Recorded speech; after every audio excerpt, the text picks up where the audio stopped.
The stars looked different through the cracked window of the USS Horizon. Dr. Amanda Brooks pressed her face against the cold glass and watched the strange purple sun of the Kepler 442 system cast long shadows across the ship's damaged hull. 3 days ago, everything had been normal. Now their research vessel drifted helplessly toward a planet they were forbidden to approach. "Amanda, you need to see this." Captain Jake Morrison's voice carried worry as he called from the communication station. She turned away from the window and walked across the bridge, her boots echoing in the quiet space. The rest of the crew was busy trying to fix their broken ship, but Jake looked like he had seen a ghost. "What is it?" Amanda asked. She was tired. They all were. The solar storm had hit them without warning, frying most of their systems and leaving them stranded in space. Their engines were dead, their navigation was broken, and worst of all, they were slowly falling toward the planet below. Jake pointed at the screen. "Another message from the Zilithians. The 5th one today." Amanda read the words on the screen. The message was clear and angry. The Zilithians were a proud alien race that looked like walking crystals. They were tall, strong, and did not like visitors. The message said the same thing as all the others. Stay away from their planet. Do not land. Do not even think about landing. They really don't want us down there, Jake said. He ran a hand through his gray hair. Says it's their sacred nursery world. Their young ones are down there doing something important. Sacred nursery world? Amanda was a scientist who studied alien life. The idea fascinated her, but she could hear the fear in Jake's voice. What happens to their young? The message doesn't say. Just that we must stay 50 kilometers away from the surface. If we get closer, they will consider it an act of war. Amanda looked at the numbers on their computer screen. Their ship was falling fast. In 6 hours, they would crash into the planet. They had no choice. Can we fix the engines? She asked. Jake shook his head. Pete is trying, but the damage is too bad. We lost too many parts in the storm. Pete Collins was their best engineer. If he couldn't fix the ship, nobody could. Amanda felt her stomach drop. They were going to crash on an alien world, and the aliens had already promised to treat them as enemies. Should we send another message? Try to explain? Amanda suggested. I tried. They won't listen. They just keep saying the same thing. Stay away or face the consequences. The door to the bridge opened and Lisa Yang walked in. She was their medical officer, and she looked as tired as everyone else. How bad is it? She asked. We're going to crash, Jake told her straight, right in the middle of their forbidden zone. Lisa sat down heavily in a chair. Great. So we're going to die either from the crash or from angry crystal aliens. We're not going to die, Amanda said firmly. We'll survive the crash. The ship is tough and we have emergency supplies. Then we'll figure out how to deal with the Zilithians. Jake looked at her like she was crazy. Amanda, these aren't friendly neighbors. They're warriors. They've been in space for thousands of years and they don't make friends easily. I know, Amanda said. But we're scientists. We came here to study and learn, not to fight. Maybe if we can show them that, they'll understand. And if they don't? Amanda didn't have an answer for that. The next few hours passed quickly. Pete worked on the engines until the last minute, but it was hopeless. The best he could do was get the emergency landing systems working.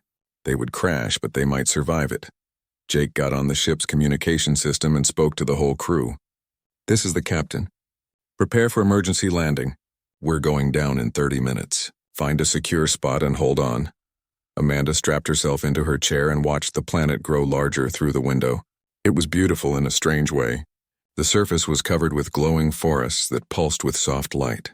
Rivers of liquid silver wound between mountains of black stone. She had never seen anything like it. The ship shook as they hit the atmosphere.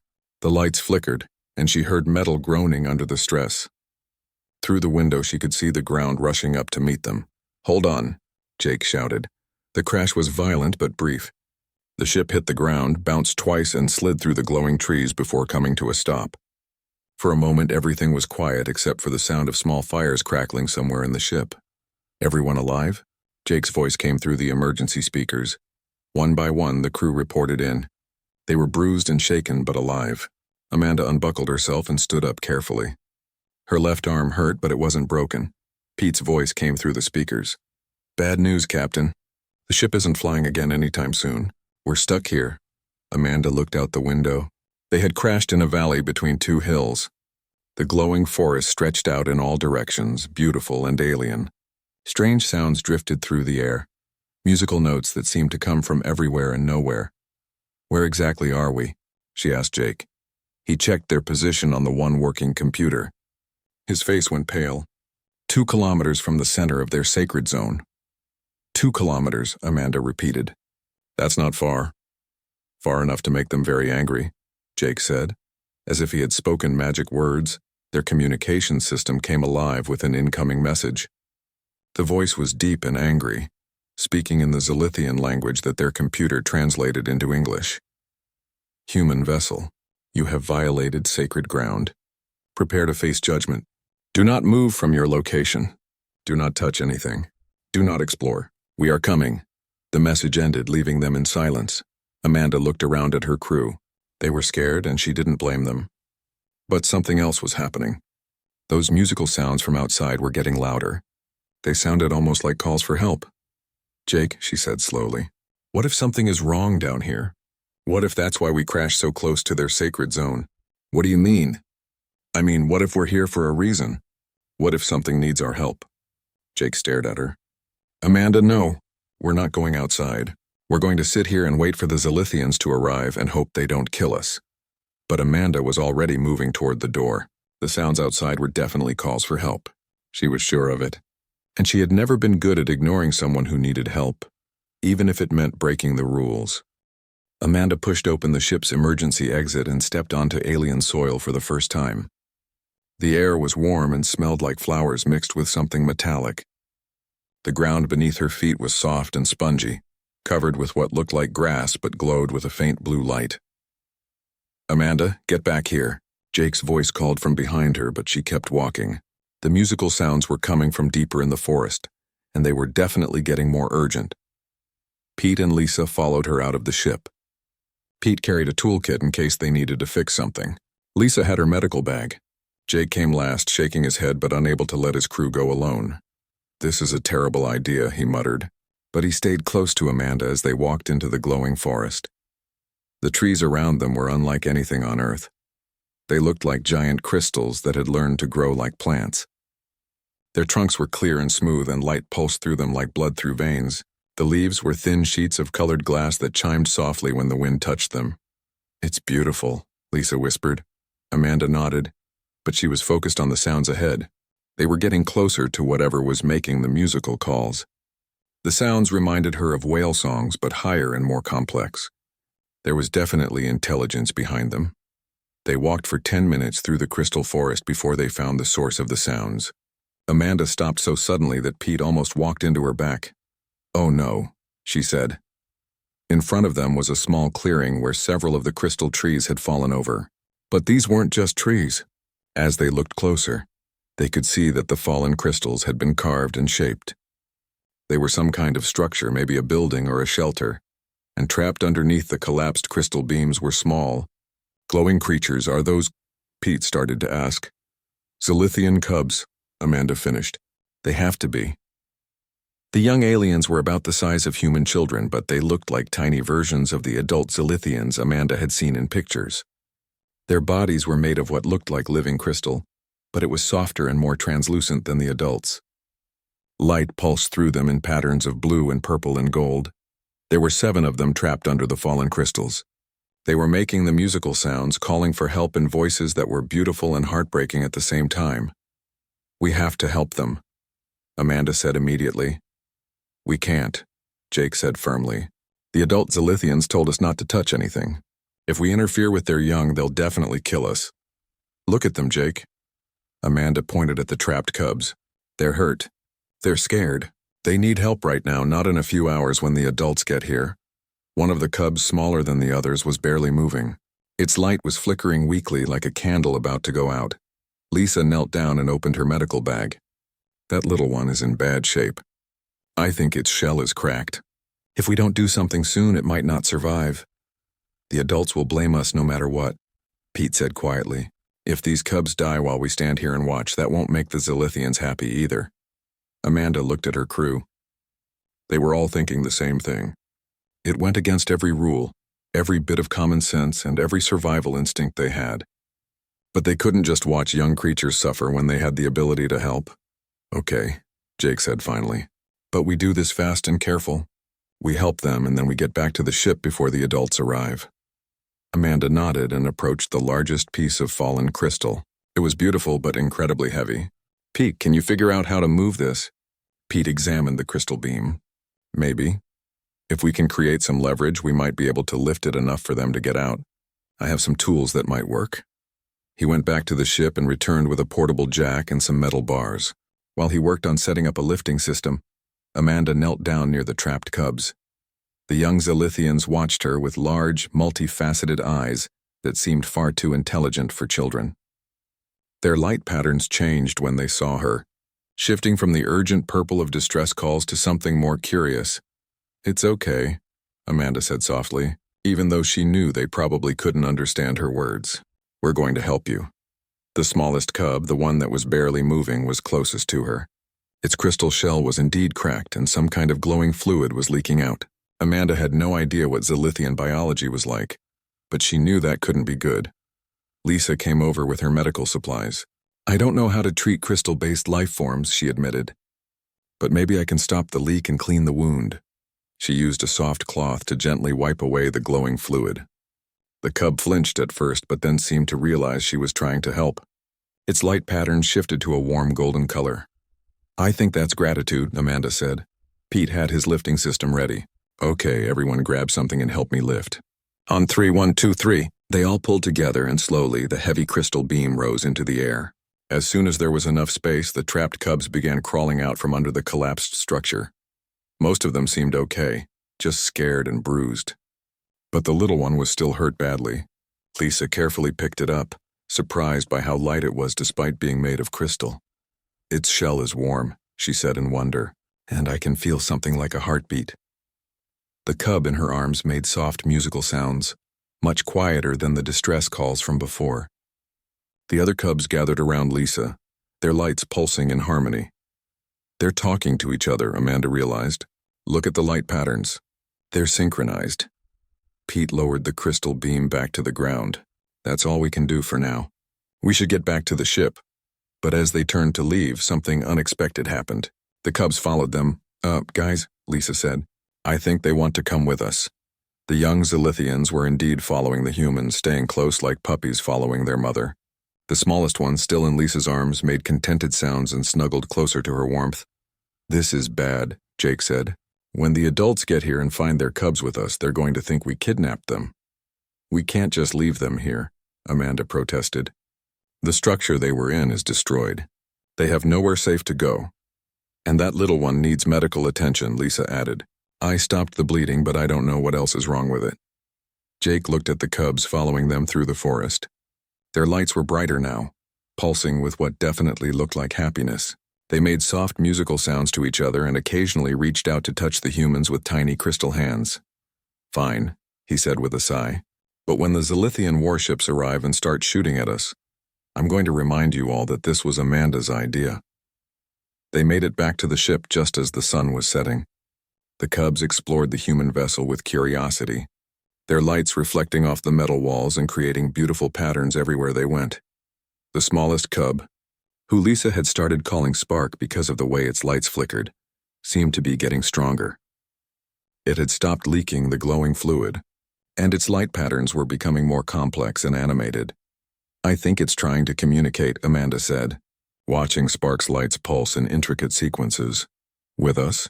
Pete asked. With all of us. Look, the others are responding. Indeed, the other cubs were creating their own light patterns in response to Spark's signals. It was like watching a conversation in a language made of colored light. Captain? Pete's voice came from the communication station. We're getting a transmission from the Zilithian fleet. They're 3 hours out. Jake's face went pale. 3 hours to figure out how to explain why we have their sacred children aboard our ship. Amanda looked at the cubs, who were now clustered around Lisa like she was their favorite person in the universe. Despite everything, she didn't regret helping them. They were alive and safe, and that was what mattered. She just hoped the adult Zilithians would see it the same way.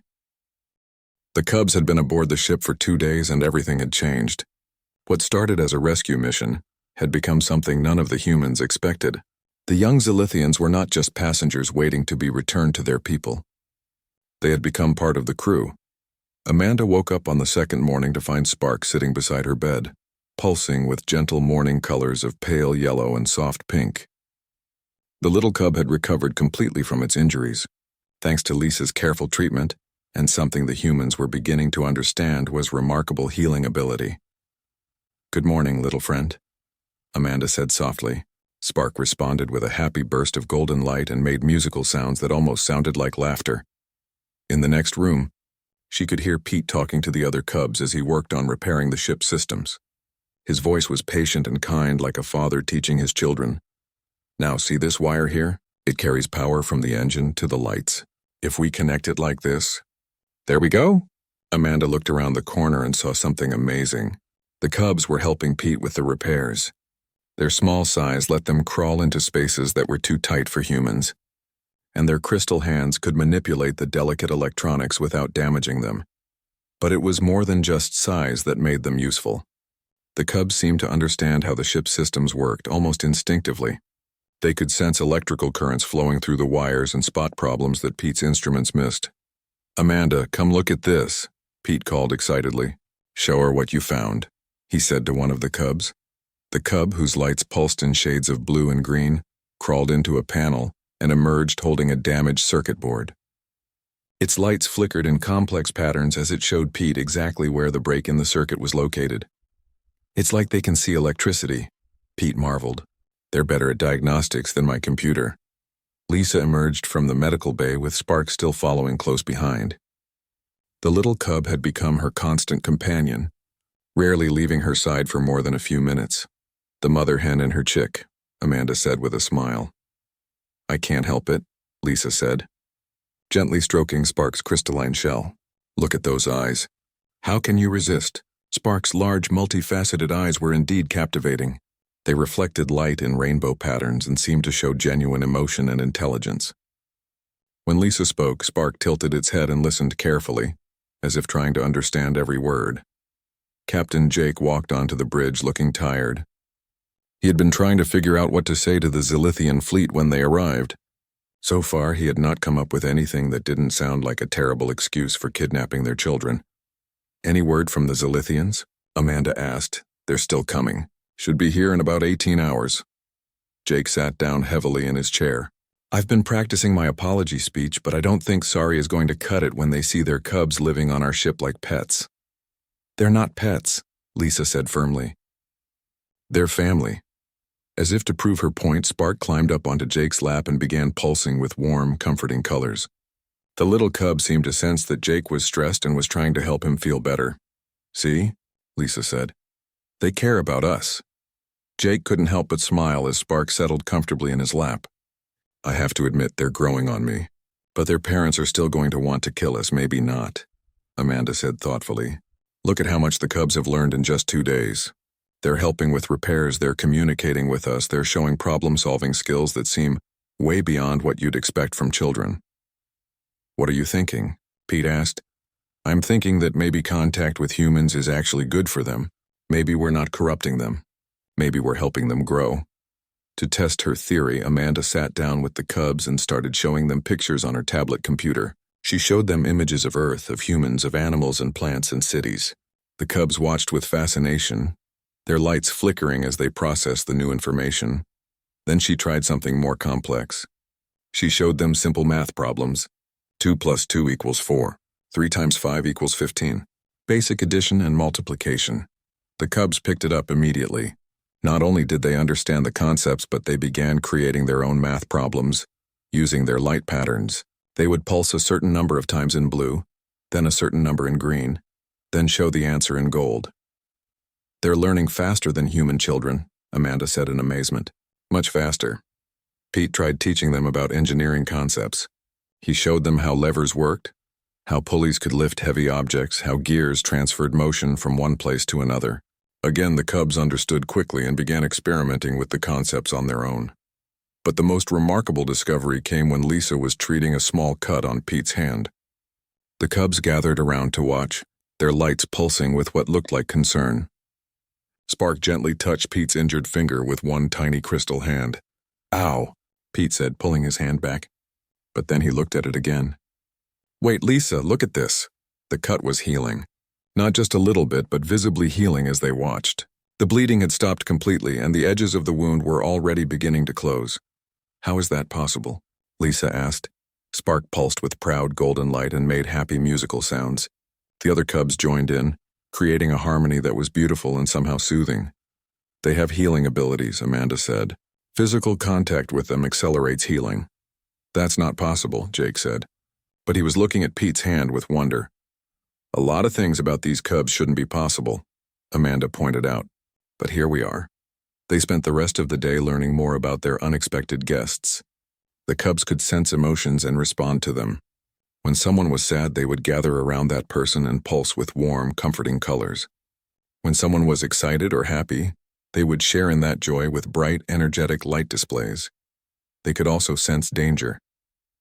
That afternoon, when Lisa was working with some of the ship's medical equipment, one of the cubs suddenly began flashing urgent red lights and making warning sounds. Lisa stopped what she was doing and checked her equipment. She found a dangerous electrical short that could have caused a serious accident. They're protecting us, she said, just like we protected them. But the most touching moment came that evening when they were all sitting together in the ship's common area. The cubs had arranged themselves in a circle around the humans, their lights pulsing in a slow, synchronized rhythm that was incredibly relaxing. Spark climbed into Amanda's lap and began projecting complex light patterns. The patterns were different from anything they had seen before, more detailed and intricate. I think it's trying to tell us something important, Amanda said. The other cubs joined in, adding their own light patterns to create what looked like a story told in colored light. There were patterns that seemed to represent the crashed crystal structure, other patterns that looked like the humans arriving, and then new patterns that showed both groups together. I think they're telling us about what happened, Pete said, about how we found them and helped them. But look at this part, Lisa said, pointing to a section of the light story. These patterns are different. They're showing something that hasn't happened yet. The cubs continued their light story, showing patterns that seemed to represent adult Zilithians arriving.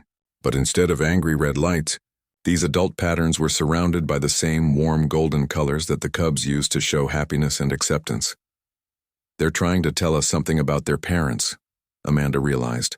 They think the adults will understand. Or they're hoping the adults will understand, Jake said quietly. As the evening went on, the cubs settled down for sleep, but they didn't return to the cargo bay where the humans had set up beds for them. Instead, they curled up wherever the humans were. Spark slept curled against Lisa's side. Two others settled near Pete's workstation. The rest found comfortable spots near Amanda and Jake. We're their family now, Lisa said softly as she gently stroked Spark's crystalline shell. That's what they're trying to tell us. We're not their captors or their kidnappers. We're their chosen family. Amanda looked around at the sleeping cubs, their lights dim but still pulsing gently in the rhythm of sleep. Tomorrow the adult Zilithians would arrive and everything would change. But tonight, for this one peaceful night, they were all together and safe. Whatever happens tomorrow, she said quietly, I'm glad we found them. I'm glad we helped them. Even if it gets us killed? Jake asked. Amanda looked at Spark's peaceful face and smiled. Even then. The Zilithian warships arrived at dawn, appearing in the sky like dark crystals against the purple sunrise. Amanda counted at least 6 vessels, each one larger than their research ship. The lead ship was massive, its crystalline hull black as space and bristling with weapons that glowed with threatening energy. Incoming transmission, Pete announced from the communication station. His voice was tight with fear. Jake straightened his uniform and tried to look official. Put it on screen. The face that appeared on their monitor was terrifying. Admiral Corinth was huge even by Zilithian standards, his crystalline features scarred from countless battles. His shell was so dark it was almost black and his eyes burned with cold fury. Human vessel, the Admiral's voice rumbled through their speakers like an earthquake. You have committed the greatest crime possible against the Zilithian people. You have violated our most sacred space and corrupted our young. Prepare to surrender yourselves for judgment. Jake stepped forward. Admiral Corinth, I am Captain Jake Morrison. We crash-landed here by accident. We never intended to violate your sacred space. Intentions matter nothing, Admiral Corinth snarled. You are here. Our young are with you. That is all that matters. You will return our cubs immediately and submit to justice. Behind Jake, Amanda could see the cubs gathering together. They had been awakened by the sound of the Admiral's voice, and their lights were pulsing with patterns she had never seen before. It wasn't fear exactly, but something more complex. Anticipation mixed with determination. "Sir," Amanda stepped forward, "the cubs were injured when we found them. We only helped them because they were trapped and hurt. We saved their lives." Admiral Corinth's eyes fixed on her with laser intensity. "You dare to touch Zilithian young? You dare to claim credit for their survival? Your very presence has contaminated them beyond redemption." "That's not true," Lisa said firmly, moving to stand beside Amanda. Spark was in her arms, pulsing with steady golden light. "Look at them. Do they look contaminated to you?" Admiral Corinth's gaze shifted to the cubs, and for a moment his expression changed. The cubs were not cowering in fear as he expected. Instead, they were standing tall and proud, their lights bright and strong. They looked healthy and confident, and somehow more mature than cubs their age should be. "What have you done to them?" he asked, his voice quieter but no less dangerous. "We took care of them," Pete said simply. "We fed them, helped them heal, and taught them new things. Just like any parent would do." "You are not their parents," Admiral Corinth roared. "You are alien invaders who have stolen our most precious children." That was when Spark did something no one expected. The little cub wriggled out of Lisa's arms and walked directly toward the communication screen. Standing as tall as its small body could manage, Spark began projecting the most complex light patterns any of them had ever seen. The patterns were rapid and intricate, flowing across Spark's crystal shell like liquid light. The other cubs joined in, creating a symphony of colored communication that filled the room with beautiful, shifting radiance. Admiral Corinth's eyes widened as he watched. "Impossible," he whispered. "What are they saying?" Amanda asked. The Admiral was quiet for a long moment, watching the cubs' light display with growing amazement. When he spoke again, his voice was different. Still angry, but now confused as well. "They are defending you," he said slowly. "They are telling me that you saved their lives, that you treated them with kindness and respect, that you taught them new ways of thinking and problem-solving." His eyes narrowed. "But that cannot be true. Contact with aliens causes madness in our young. It is why the nursery worlds are forbidden." Spark's lights pulsed even brighter, and the little cub began what could only be described as an argument with the Admiral. The patterns were sharp and insistent, demanding attention and respect. "What is it saying now?" Jake asked. Admiral Corinth looked shaken. "It is telling me that I am wrong. That contact with your species has made them stronger and smarter, not mad. It is showing me examples of things they have learned, problems they have solved." He paused, staring at the cubs. "These patterns, they are far more advanced than any cub should be able to create." "Maybe that's the point," Amanda said gently. "Maybe isolation isn't protecting them. Maybe it's limiting them." "Impossible," Admiral Corinth said again, but he sounded less certain. The cubs continued their light display, and now Amanda could see they were working together to create something like a story. The patterns showed the crash, the rescue, the days aboard the ship. But more than that, they showed learning and growth and happiness. "They're trying to show him that we're not enemies," Lisa said. "They want him to understand that we care about them." Admiral Corinth watched the display for several minutes. When it ended, he was quiet for a long time. Finally, he spoke. "I am coming aboard your vessel," he said. "I must see this for myself." The communication ended, and within minutes a shuttlecraft detached from the lead warship and descended toward their crashed vessel. Jake gathered his crew together, including the cubs who refused to be separated from their human friends. "Remember," Jake said, "we tell the truth. We saved the cubs because it was the right thing to do, and we don't regret it." The airlock opened and Admiral Corinth entered their ship. He was even more imposing in person, towering over the humans and filling the corridor with his presence. His crystal armor was battle-scarred and ancient, speaking of centuries of warfare. But the cubs were not intimidated. They approached him boldly, their lights pulsing with respectful but confident patterns. Spark walked right up to the Admiral and began projecting more light communications. "It is asking me to listen with an open mind," Admiral Corinth translated, looking down at the small cub.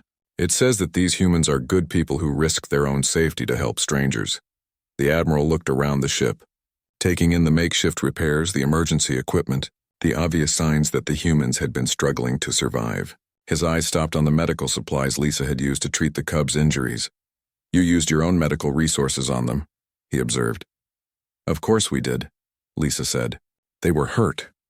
Even though healing them depleted your limited supplies? They needed help, Amanda said simply. That's all that mattered. Admiral Corinth knelt down to examine Spark more closely. The little cub showed no fear, instead reaching out to touch the Admiral's massive hand with one tiny crystal finger. Its shell has healed perfectly, the Admiral said with surprise. The crack that should have killed it has been repaired completely. How? Lisa is an excellent doctor, Pete said proudly. And the cubs have remarkable healing abilities, Lisa added. They helped heal our injuries too. They what? Admiral Corinth looked up sharply. Lisa showed him her arm where a deep cut from the crash had healed completely after Spark had touched it. They shared their healing abilities with us, just like we shared our knowledge with them. The Admiral stood slowly, his mind clearly racing. This is unprecedented. Cubs this young should not have developed healing abilities yet. That power usually doesn't manifest until they reach adolescence.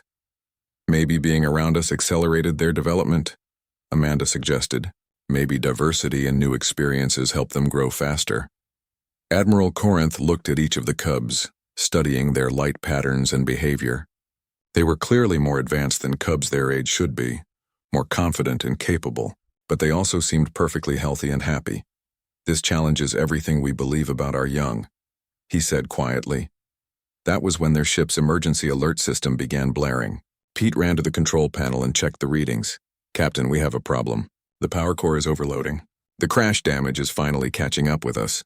We have maybe 10 minutes before it explodes. Jake felt his stomach drop. Can you stop it? I'm trying, but I don't think so. The containment field is failing too fast. Admiral Corinth immediately activated his communication device. All ships prepare for emergency evacuation.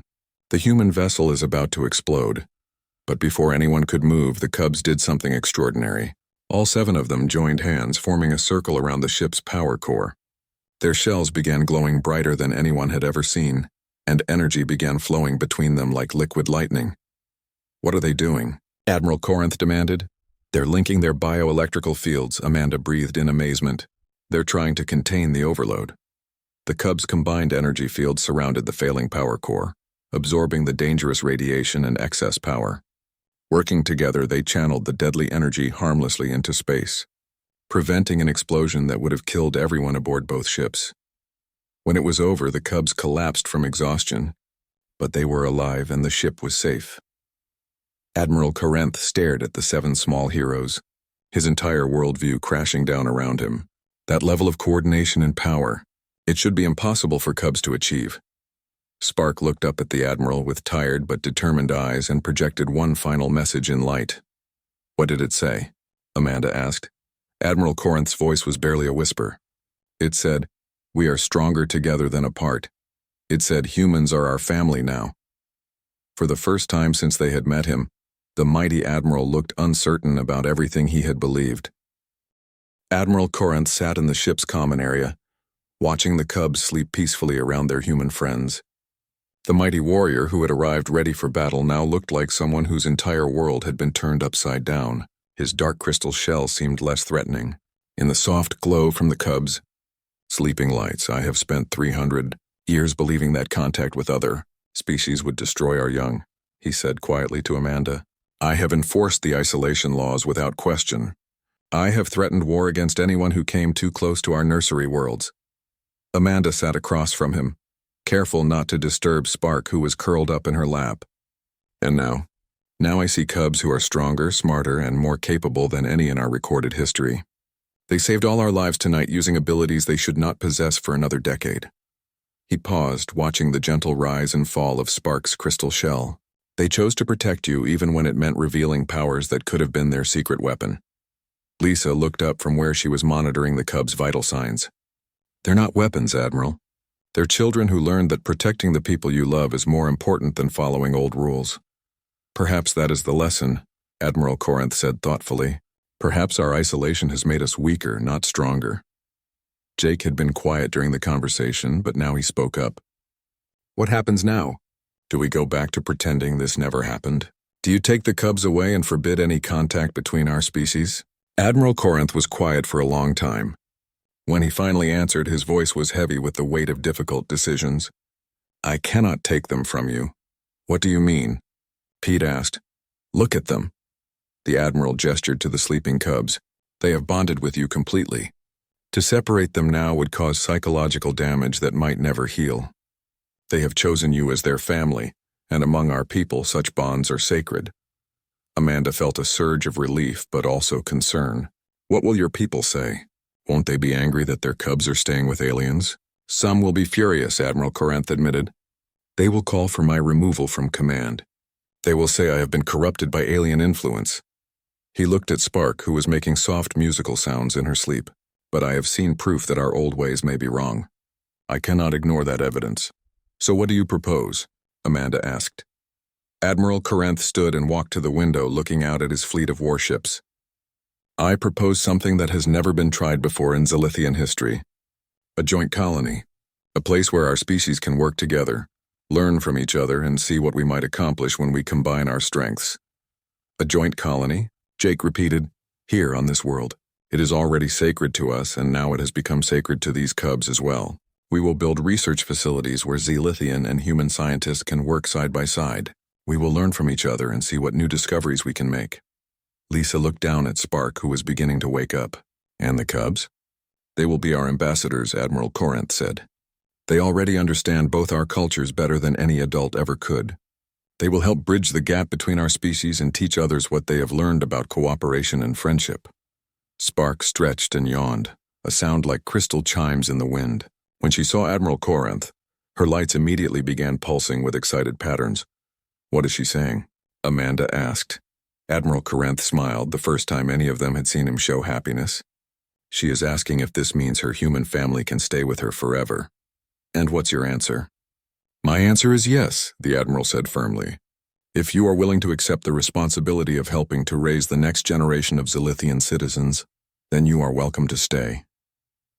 Pete looked around at his crewmates. "It would mean giving up our old lives.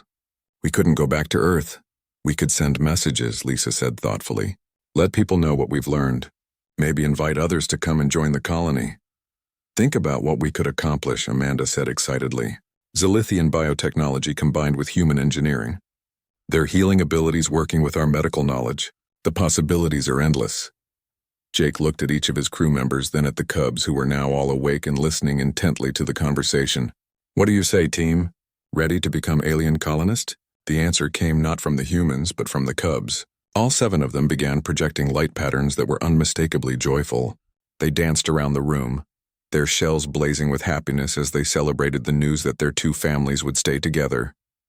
"I think that's a yes," Amanda laughed. Over the next few days, everything changed rapidly. Admiral Corinth sent messages to the Zilithian High Council, explaining what had happened and recommending the establishment of the joint colony. The response was mixed, with some officials outraged and others intrigued by the possibilities. Meanwhile, construction began on the new research facilities. Zilithian engineers worked alongside Pete to design buildings that would accommodate both species comfortably. The cubs helped with the planning, their unique perspective proving invaluable in creating spaces that truly worked for everyone. Lisa set up a medical facility that combined human and Zilithian healing techniques. With the cubs' help, she was able to understand how their healing abilities worked and develop new treatments that incorporated both approaches. Amanda established communication, protocols that allowed real-time translation between human speech and Zilithian light patterns. The cubs were natural interpreters, able to convey not just words but emotions and cultural concepts that would have been impossible to translate otherwise. The first human volunteers arrived 3 months later, scientists and engineers eager to be part of this unprecedented collaboration. They were amazed to find a thriving community where humans and young Zilithians worked and played together, as naturally as if they had always been meant to be together. Dr. Sarah Kim, a linguist from Earth, was particularly fascinated by how quickly the human-Zilithian communication had evolved. "It's not just translation," she observed, watching Spark teach a group of new arrivals how to read basic light patterns. "It's the creation of an entirely new form of language that incorporates elements from both cultures." The cubs had grown and changed remarkably in the months since the rescue.